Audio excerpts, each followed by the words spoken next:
Hello, everyone. I'll just give it a minute or so just to make sure that everyone is able to make it inside. I can see the participant list getting bigger and bigger. So welcome, everyone. I'll just, again, give it a minute.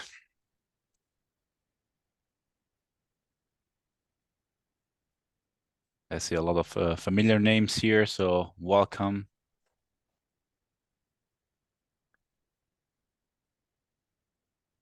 Great. All right, I think we can start here. We have a good attendance and some other people will join. All right. Welcome everyone to this Buslingo webinar. My name is Andrea Baccianetti. I'm VP of Strategic Initiatives here at Buslingo. And today we have this great webinar about the exploration of AI in the language industry and basically what you need to know about AI and its place in the language industry. Together with me, there's Nikolai. I'll present him in just a second. But before starting, I just want to give basically an overview of Buslingo for those of you that don't know us well. We are a company founded in 2015. We are about 150 employees spread globally. Our main office is in Austin, Texas, where we have their headquarters, but also in San Francisco. And actually, both myself and Nikolai are from the EMEA office in Copenhagen. So really a global workforce here at Buslingo to serve more than 2,000 customers with great results. I'm not going to go through the highlights there on the slides, but we are really proud to be serving all these amazing customers and with all these amazing results. Just a note for those of you who are interested in AI, AI as a whole and AI resources. Of course, if you joined today, you probably are. We have some other resources for you available. First of all, there are some reports. We have issued a report called The State of AI in the Language Services just a couple of months ago.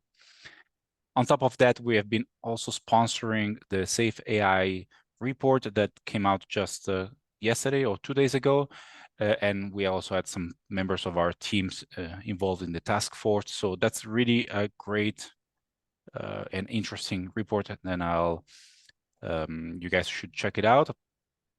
Additionally, also, if you're interested, you can just go to our website and find the blog. We have published already a bunch of blog posts about AI. So, we are basically continuing to fill the resources here on our side. And of course, last but not least, the upcoming product, AI Pro, which we released in beta just a couple of months ago, and we are expecting full launch to market this quarter. Now, I'll present you the main speaker for today. We have Nikolai Bendix out of the Copenhagen office of Buslingo. Nikolai is our VP of Technical and Digital Innovation, and he's the main mastermind behind everything that is AI related here at Buslingo. So it's a great pleasure for me to introduce him and give him the floor. He will be your main speaker today. Take it away, Nikolai. Thank you, and hello everybody. I'm super excited to be here and speak about AI, favorite topic today. Quickly on what we are going to talk about today. I'm going to look a little bit back, talk a little bit about the history of AI. A lot of the time today will be spent on explaining some concepts and also put that into context on how it's going to be used. A little bit about how the AI landscape is scaping out in the real world. I'll try and look a little bit ahead and put some perspective on the language industry and AI moving forward. There will be a little bit of AI and how we in Buslingo work with AI and what we've done so far. And there'll be time for questions. You feel free to ask your questions at any time if you want to, but we will at least get together and pick up at the end of this session. This session is scheduled for around 50-60 minutes. So I hope you make it through. As Andrea said, I'm from Denmark, so you might notice that I have a little bit of accent. So let me know also if I speak too fast. Andrea will wave or something if too many people say slow down. But anyway, let's get started. History. AI is not new.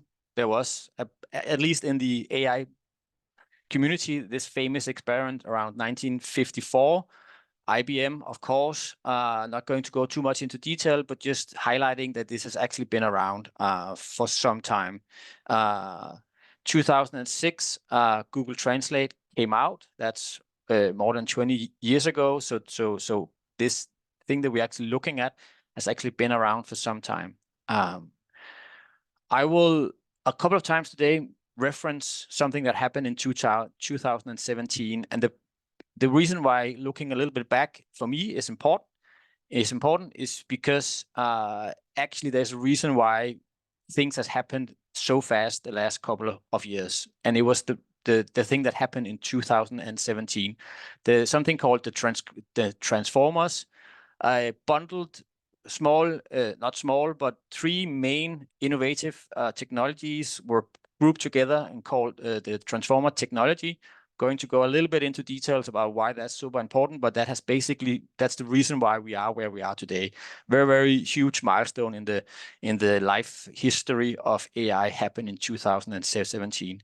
2023, of course, ChatGPT, large language models. Everybody started talking about everything a year ago, and then everything has just moved super quickly since. But that said, let's go into a couple of the concepts, because what is all of these? The working title in my head when we started to formalize this webinar was, let's try and put a face to some of the AI monsters that are going around out there. Maybe people don't actually understand what is a large language model. Let's try and make it a little bit more familiar or understood and explain that it's not this scary monster. So the reason why there's a couple of monsters in this presentation is basically because we had to put something in there, and this is of course AI generated, and they're all smiling, they're all friendly. So I hope you don't get too frightened, but I promise you there's only a couple, and they're not super scary. Let's look at large language models. What is it? I think you have all for many, many years worked with large language models.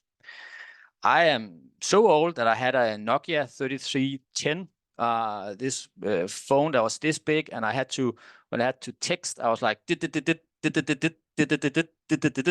then some 4-letter word was actually written.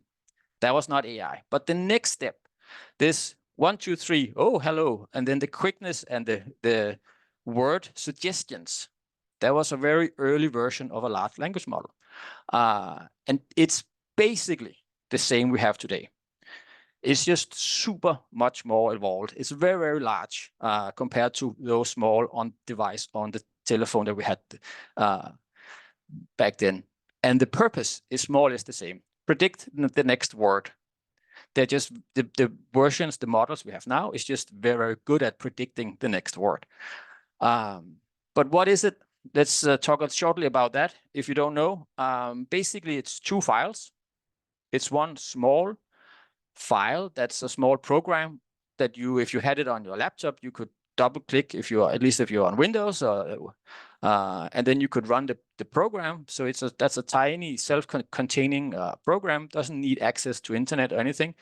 It needs its neural network. This is this parameter file. This parameter file is a huge file, very, very large, potentially 10, 70, more than 100 gigabytes files. And this file contains a lot of settings for parameters. The first time I heard about this file, I envisioned this DJ scratch board where you have a ton of small things that you can turn, and then you can, with your headphones, you can turn it slightly, and then you can hear the adjustment, and then yes, spot on. Now we're good to go, and then we do it. But it's absolutely nothing like that, because this parameter file contains a lot of different potentially things you can screw on, and nobody understands what to screw when. It's basically a big map of numbers. And it's a little bit of a mystery how it works. Of course, the scientists will say, yeah, we know, but they don't really know the combination. They're not able to go in and say, okay, let's fix this exact thing. And then we go in and fixes these parameters here and there. They are beginning to have technologies where you can optimize maybe a subset of these parameters, but it's very large. And basically, a different way of understanding how what these large language models are, it's basically just a function. Like I assume we all learned at school in math, x, y, maybe 2 times y equals something, something plus something. It's basically just a math function where you put in things, you get something else out. You put in the same thing, you get the same thing out, at least on some of the specific ones. The only difference is that there's a ton of different XY sets, so 70 billion parameters. The dimensions and the map of how that looks is just enormous, and that's the power of this. That's why they are able to do what they do. They can work with a lot of different parameters at the same time.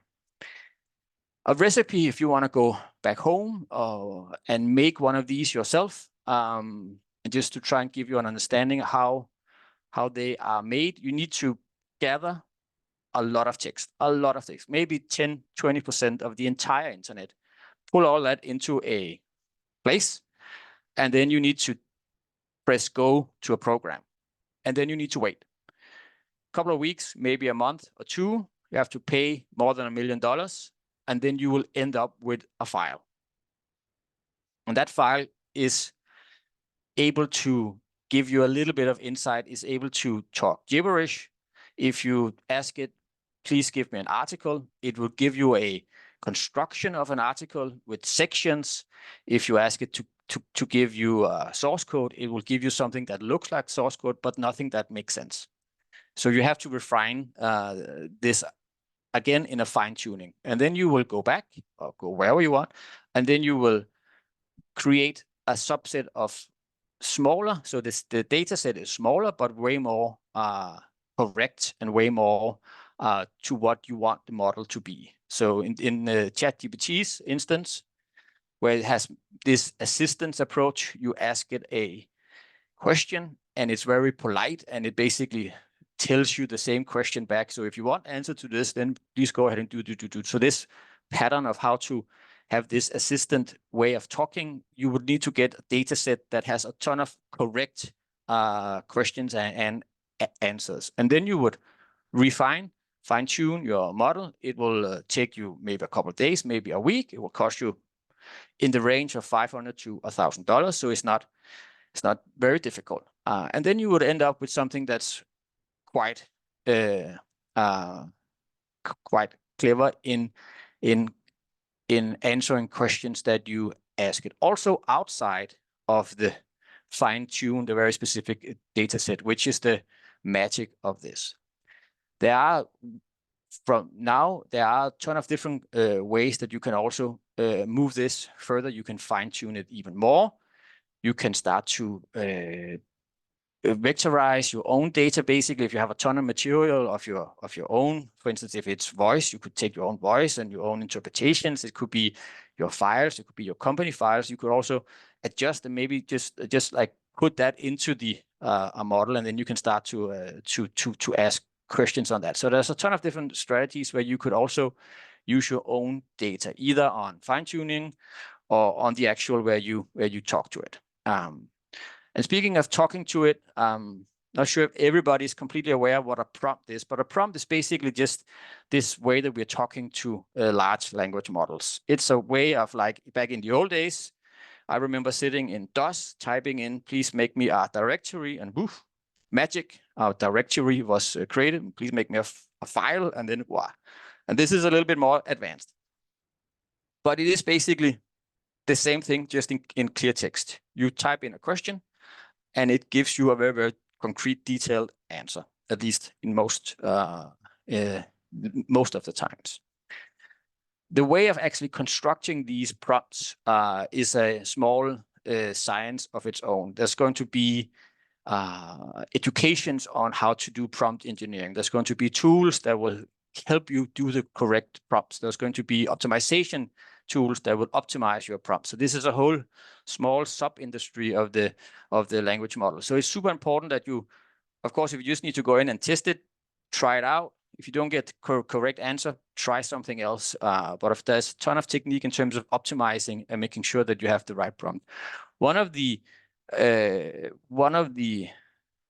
things to know about is this AB doesn't mean, if you have AB, doesn't mean that you also that the large language model intuitively understands B to A. We as humans understands that. But example here where at some point ChatGPT was asked, who is Tom Cruise's mother? It correctly answered that it's Mary Lee Pfeiffer. But if you turn that around and you ask who is Mary Lee Pfeiffer's son, it didn't know the answer. And we as humans think, that's easy, but that's not how neural networks work, and that's not how large language models work. So if you don't get the right answer in your first attempt, or if you don't get an answer that you that is meaningful in your first attempt, try and turn it all upside down. Try and ask for a different angle. Maybe that will actually help, because the direction of the way that we're actually moving around in this neural network is actually important. A small side note also is that there are some research and some investigations that has found that if you actually talk nice to your large language model and you end your prompt with a please and I'm just in general asking it politely, it actually gives you a better result. So that's both a little a funny thing, but also maybe a little scary. But that's at least you can try it out and see if you can make a difference. Finally, on these large language models, as a general concept, very quickly, two new things that I want to bring into it. It's not super new. Maybe you've all heard about it before.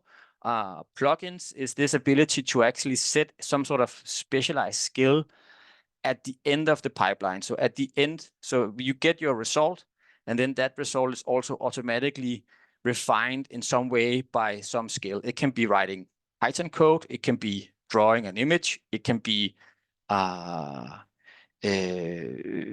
anything you want in terms of writing a document, maybe doing a graph or a Word document.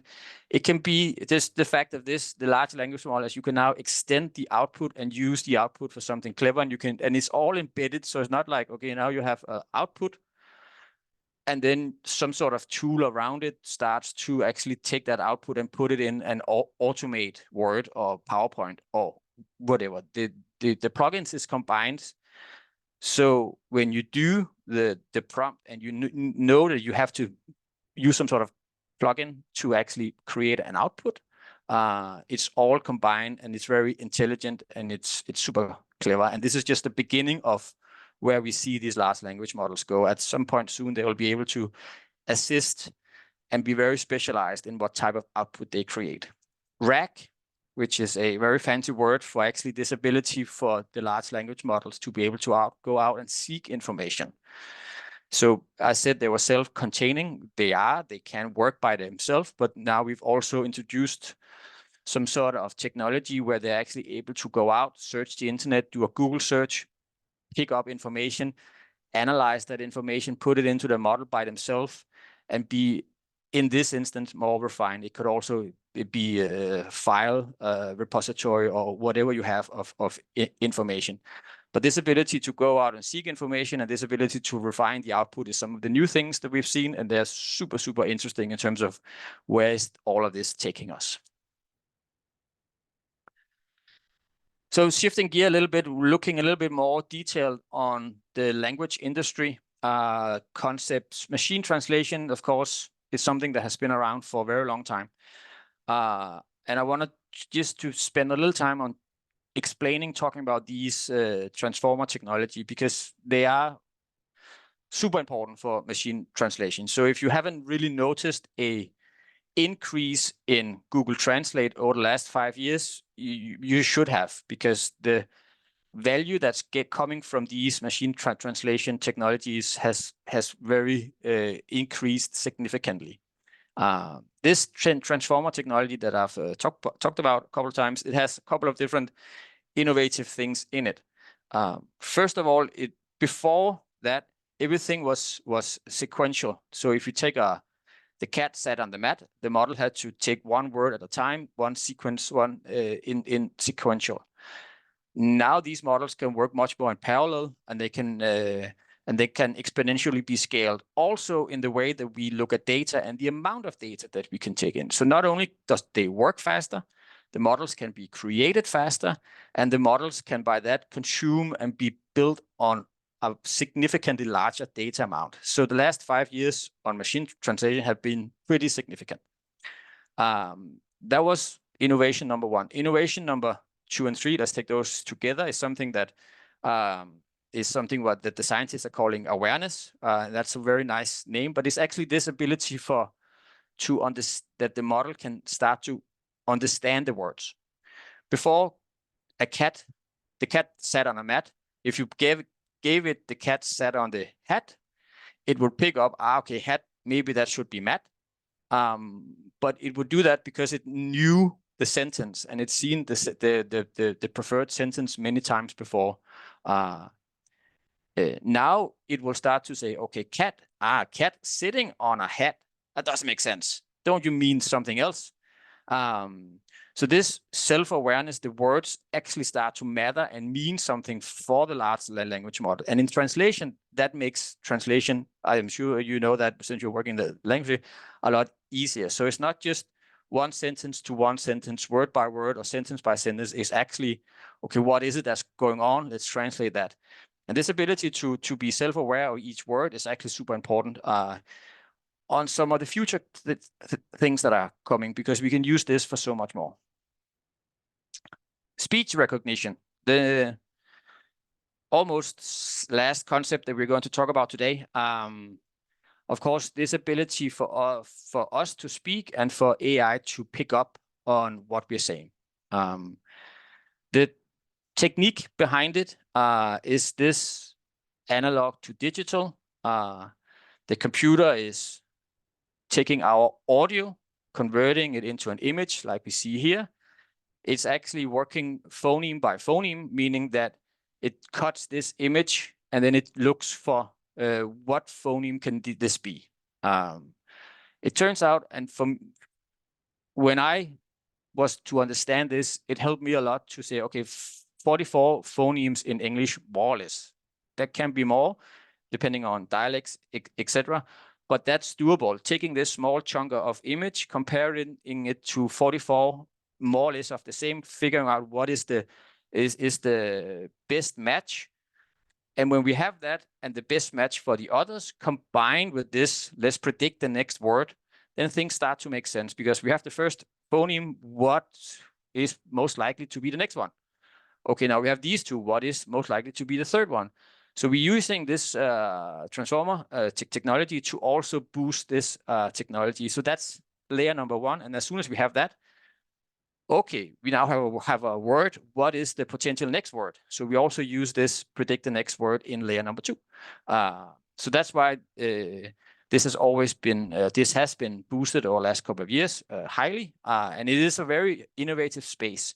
There's a ton of players wanting to fix this, and it's super exciting. And for us in the language space, it's also super exciting to be able to take whatever is being said and put it down to text, correct text.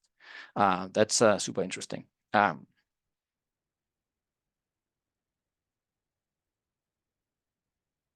Finally, on this, there is ways already that if you want to start using this to more or less make it your own, session by session or meeting by meeting or file by file or movie by movie or whatever you want to use it on, in terms of keywords, glossaries, things where you can introduce, manipulate, and include bias and tailor it in the moment to this exact need you have, or actually pretty easily take a bunch of your things and say, this is what I'm usually talking about, and then vectorizing it and putting it into some of these technologies. So it's already ready to be personalized, and it's a path that will only be even more available over time.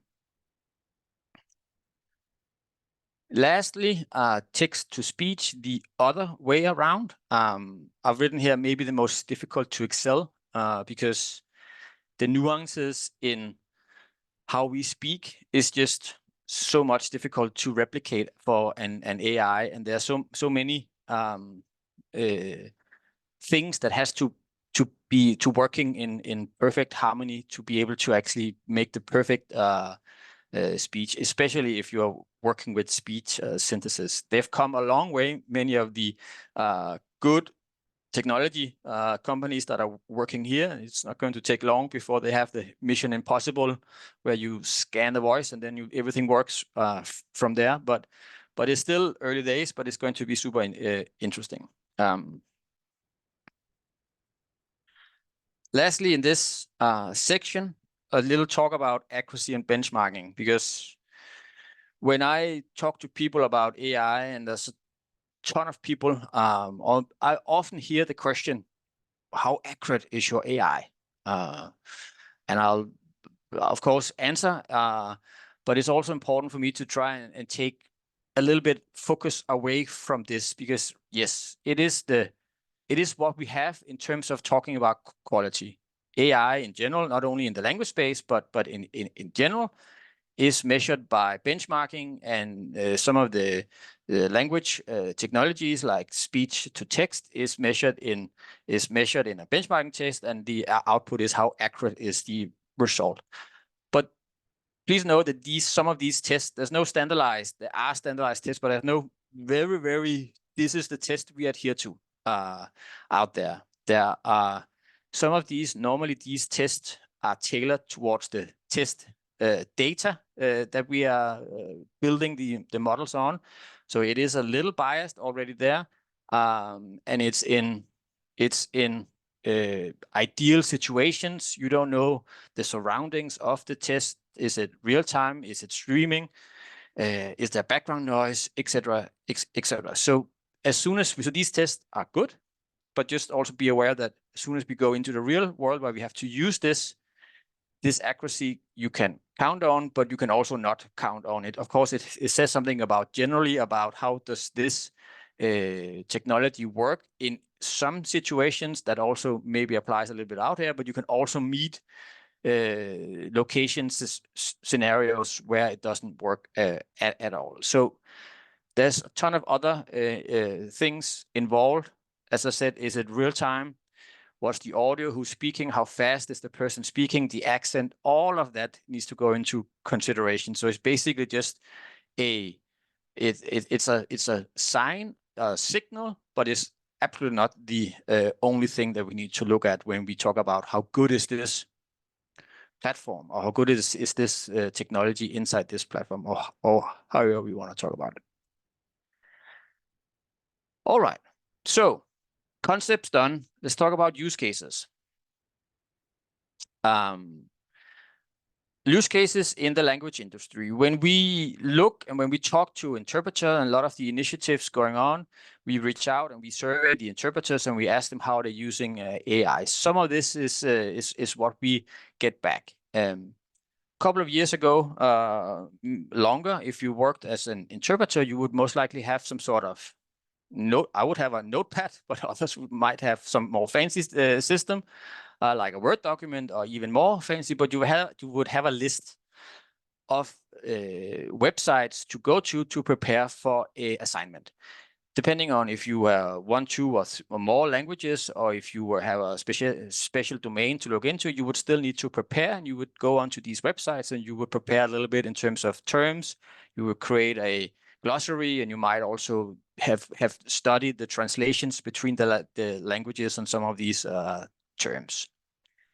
How people, at least a lot of the people we talk to today, are doing this. They go on to ChatGPT and they ask and they say, give me a multilingual term for this specific topic. And then it gives more or less not exactly the same, but it comes a very long way in terms of what you would have been able to do if you went and go back to all your original sites. So this is a huge enabler. It makes could potentially save interpreters a lot of time. So this is something we are, of course, super excited about. Quickly, a little tour on how we define captions. Speech recognition is also called speech to text. It's also called ASR. It's called many things, and the output of that is called captions, subtitles, etc., transcriptions. So just trying to define the words that at least how we are speaking about it, so we have some sort of mutual understanding of that. When we say monolingual captions, it's basically a monolingual transcription. It's the same. Somebody or someone, maybe multiple people, are speaking on the same language, and we transcribe that into English. And if we show it more or less in real time, next to a movie, it's called captions. At least that's how we perceive this definition. Multilingual captions, the same input. You have some sort of English or multiple more that speaks the same language. The captions is then translated, and you get the captions out in X amount of languages. It can be 2, it can be 10 multilingual, but but you still have one source language. So now it gets a little bit hairy. If people speak different languages and you want different outputs, this is what we call multilingual captions from multilingual audio. Can also be multiple source languages, but basically this concept of I'm speaking Danish, Andrea may speak Italian, and then we all end up having English, Danish, and Italian. That's quite complex, but that's absolutely doable when we talk about these technologies that we have been through today. And finally, if we need to also have it speech out loud, so we need to speak one of the version.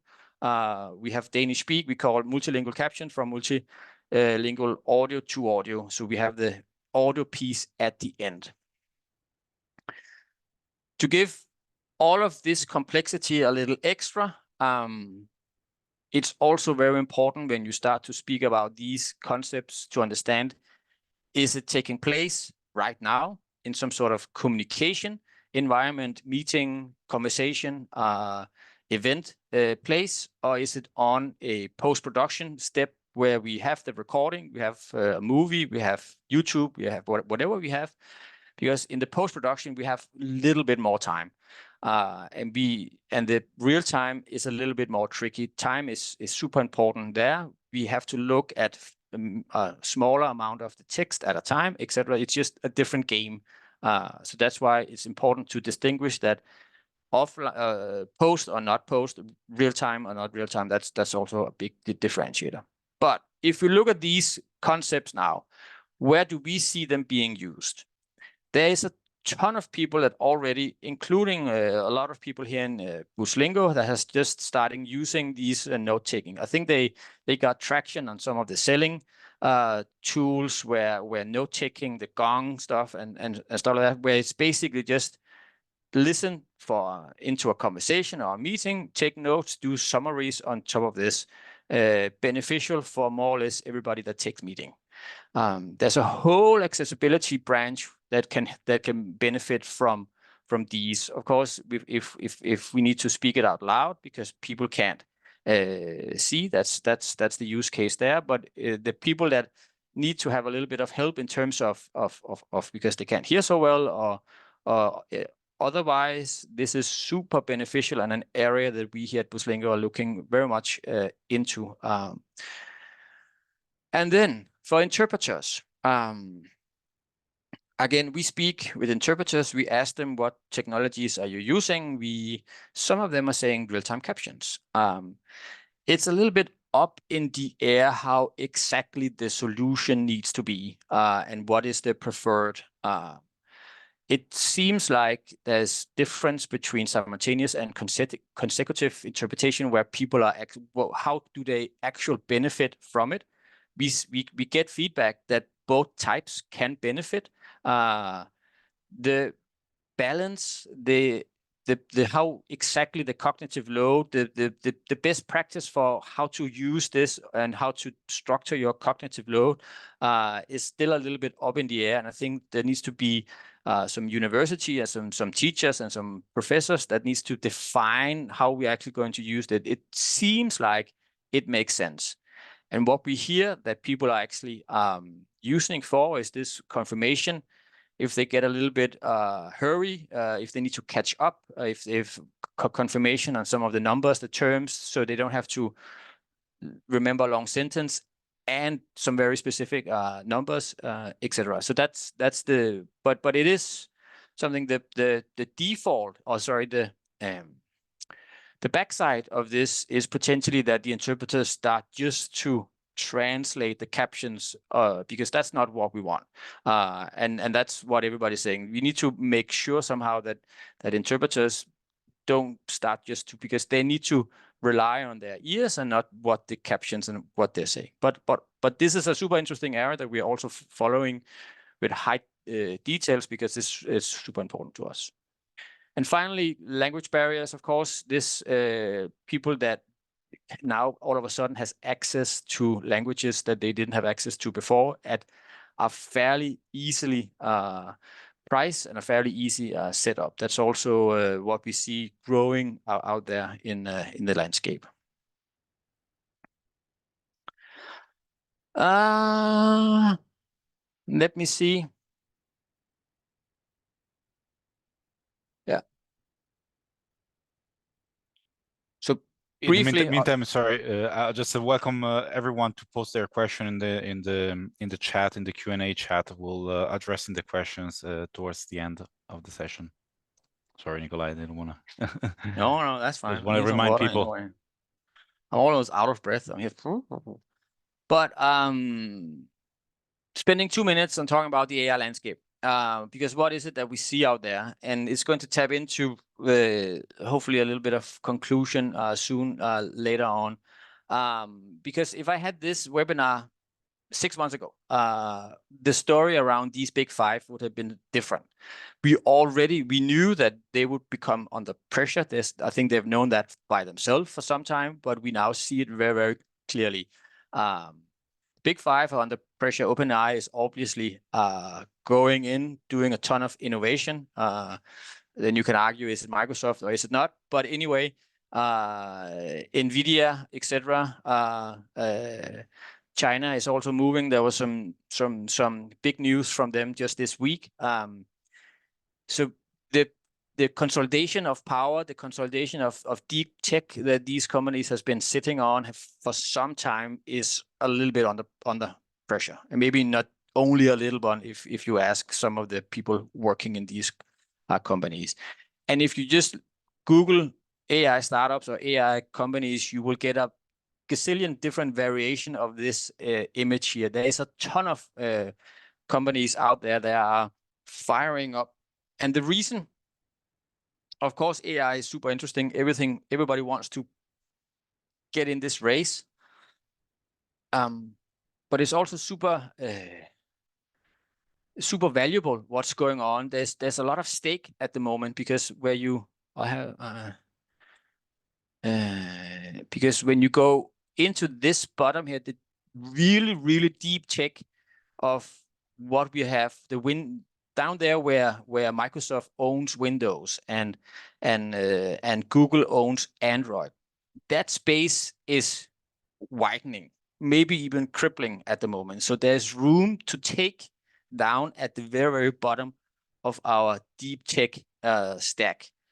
And that's super interesting. And that just shows that this place, that the AI will disrupt not only the language industry, but it will also disrupt the tech world in general and our society. That's, of course, super interesting, but it speaks a little bit about what is it that we're actually in the middle of.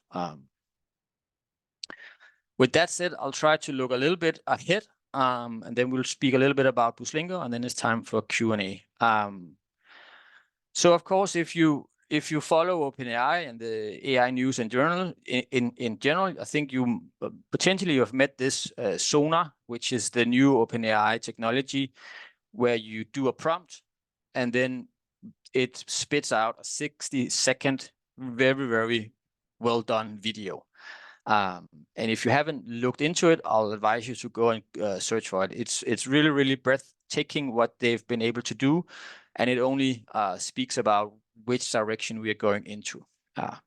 Not that much to do with the language industry. If we look a little bit more about what's going on in the language industry and what's potentially important here, of course, we've had these image generators for some time. They are all very, very good.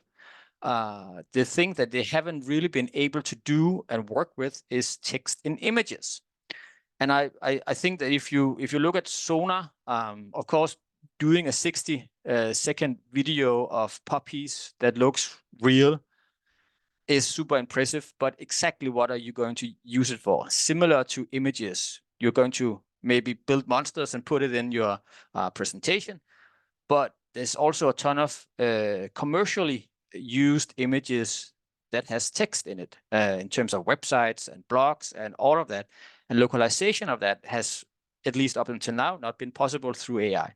But if we can find a solution where images, including text, can now be rendered with text that actually look like text, then that has a ton of potential. So that area is super exciting. I've put in multimodality because I want to go back to a little bit about what I said about a cat, that this self-awareness that the models start to understand that it's actually a cat. And we can use that because language people can be very, very much more tailored and specific and personalized in their approach to language and in their approach to output. Using this, it's of course, okay, I need to translate. And if I need to do a different variation of that translation, it would take more or less, of course, not the exact amount, same amount of time, but it will still take time. But with this multimodality, you can use AI to generate variations of your output, maybe images, maybe if you also want to include the colorblind, so you do images that are tailored to the colorblind.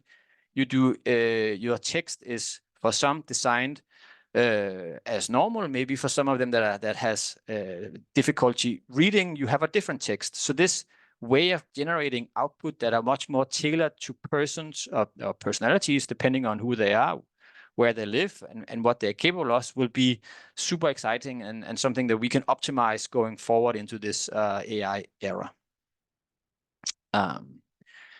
So then some of the more business boring, some might say, stuff. US has an act, algorithmic AAA act coming. It's potentially coming. They've been on the table for some time now, but basically some sort of rules around companies like us. Who are they? How do we need to behave when working with AI? Europe, where we are from, has the same. China has the same. So they're all the big regions are working on making sure that we actually adhere to a couple of to many rules when we work with AI, because of people are a little bit afraid, and we need to work with this in a safe way. All super, super good, and it just gives it opens up some possibilities because some of the big ones that have been in this game for a long time, that has a ton of models, are potentially not ready for this.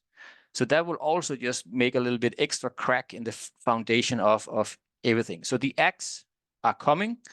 Be ready. You need to, if you're working with AI technology, you need to prepare and look into it already, is my advice, because there are going to be some significantly changes you had to adhere to. But also concept around, of course, there's concept around privacy, which is super important.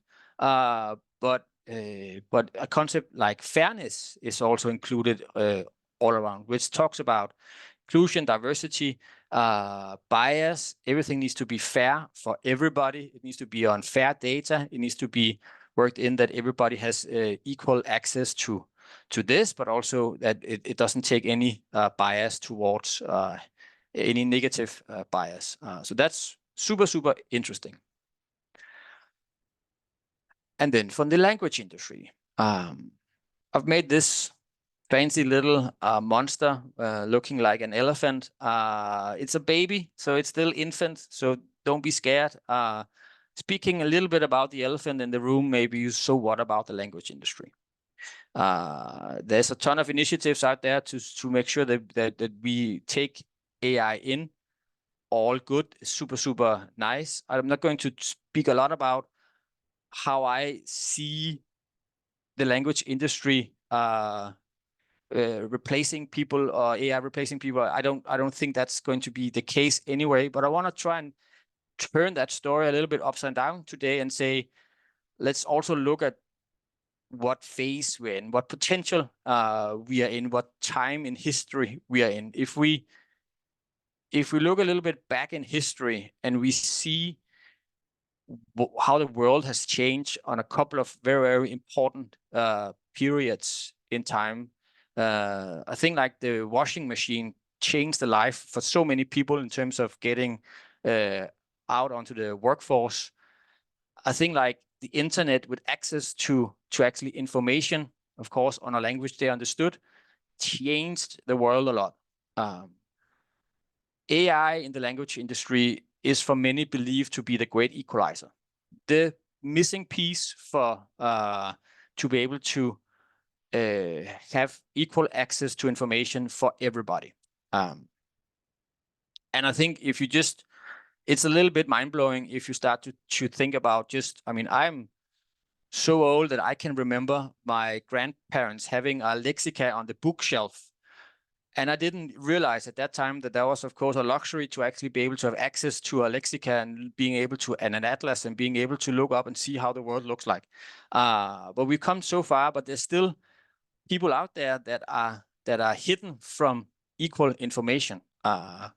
AI and this language is the missing piece. And we as the language service need to, I think, in my opinion, accept that there's a ton of companies doing a ton of fancy technology, but they don't have the ties to all these people.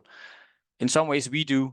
So I see it as our responsibility to make sure that this technology is also carried out there. It doesn't mean that there'll be jobs for everybody. If you just need to embrace the technology and jump on the wave and make sure that and be a little change ready. And then I'm sure that it will be a super exciting ride. At least I'm super excited about what's potentially going to happen the next couple of years. Final slide before we have Q&A. Buslingo and AI. We embrace this great equalizer challenge, and we take it on us to try and at least take on the communication piece. So we build innovative tech all around communication and making sure that people can communicate without barriers. And we want to increase language access for all, meaning that we want this equal access to be able to communicate with anybody at all time, no matter where they are. And how we do it right now is we have this suite of products. Some of you might know it. So some of them, I'm quickly going to go through some of these. These names here are the products of the names. This is their main purpose of what they're doing. So we have everything from helping the individual in terms of note-taking to helping with language accessibility through AI, over meetings and conversations. We have tools to help language service companies to both manage their interpreters, but also manage their whole business, including billing, etc., onto a learning center where we take on responsibility to make sure that we learn and educate the language industry best set forth. And then we have this sourcing network where we are able to source resources as fast, sometimes instant, sometimes scheduling if that's required. And some of the initiatives we have on AI is down here. We've come a long way on the right, or at least, on the right side of this AI in terms of speech recognition, AI translation.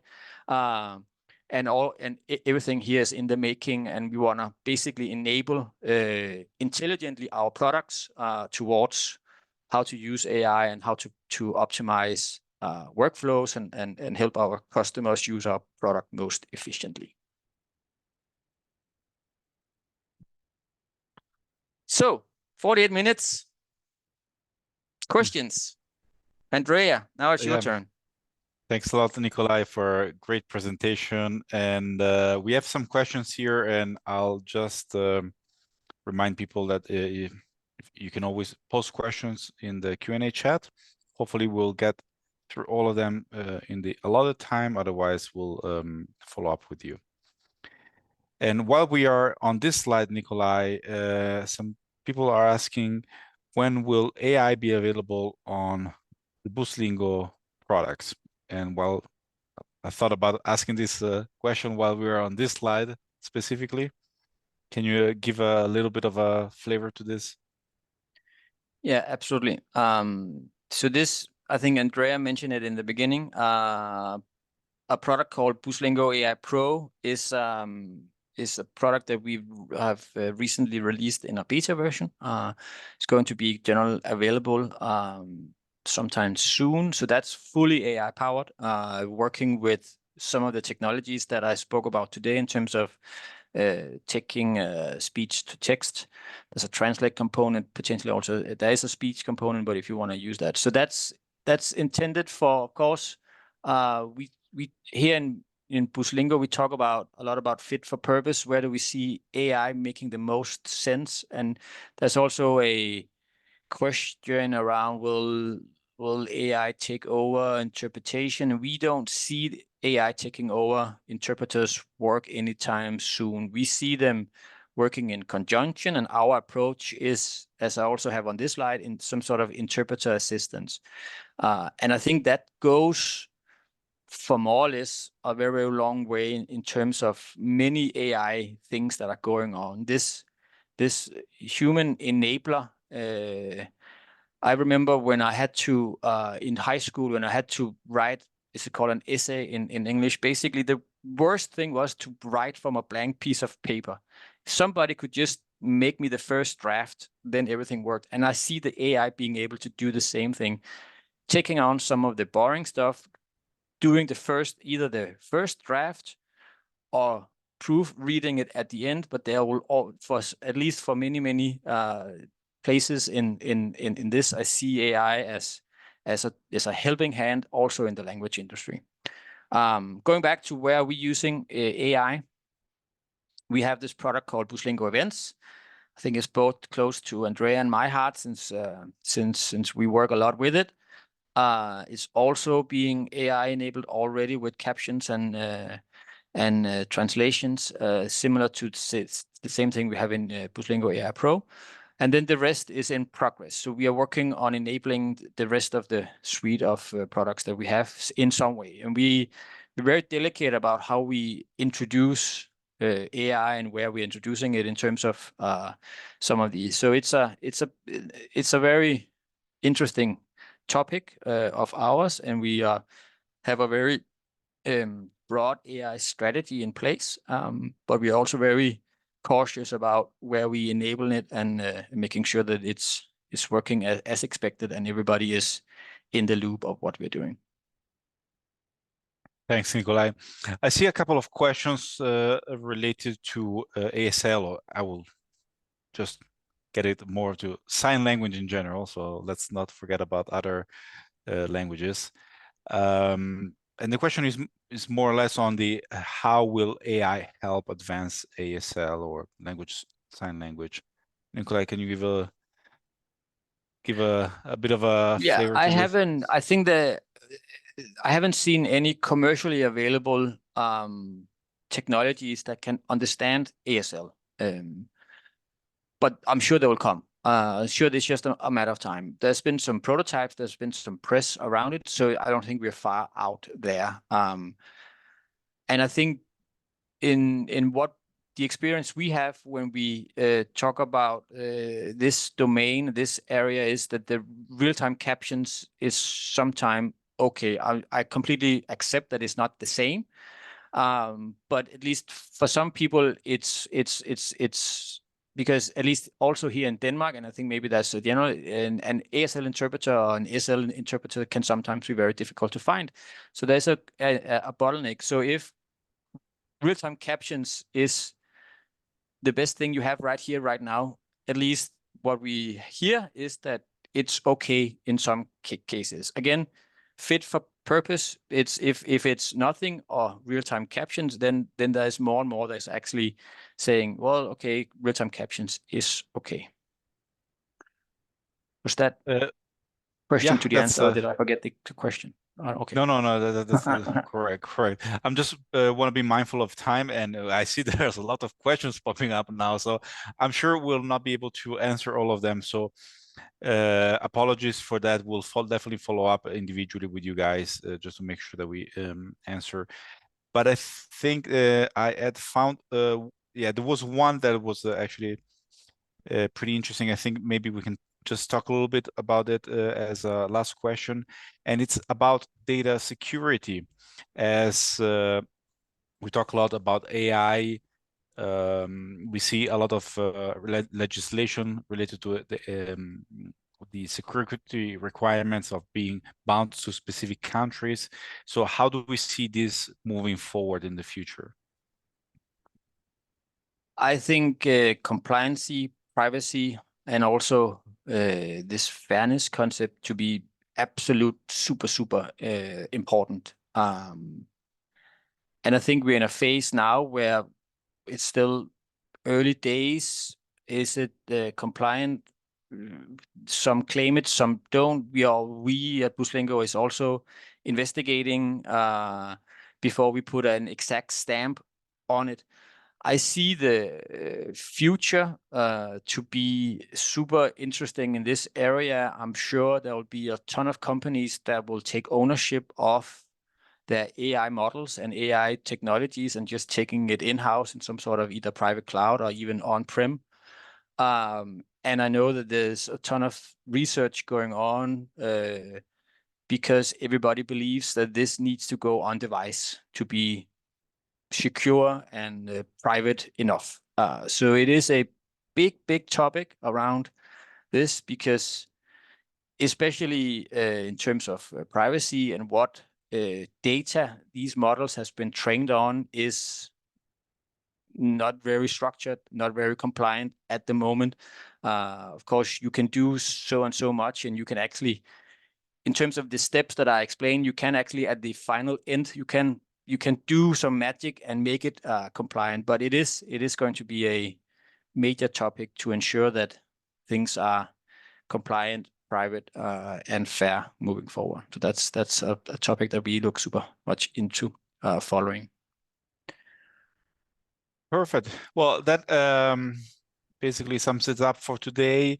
Again, apologies if we haven't been able to answer all your questions. We'll make sure to follow up to each one of you individually to get you an answer. I just want to remind that we are going to send a survey after this webinar. It will just take a couple of minutes, I promise, to fill. So if you can give us some feedback, that will be great. And if you have any additional question, you can always reach out to marketing@buslingo.com so that we'll be making sure that we address the questions probably to Nikolai or to myself. Again, check out our blog post. Stay tuned for additional news from our side as we roll out our AI Pro to the market. And it's been great having you here, and hopefully this smiley monster will wave you goodbye. And Take care. yeah, take care, Thanks for everyone. listening. Thanks a lot. Bye.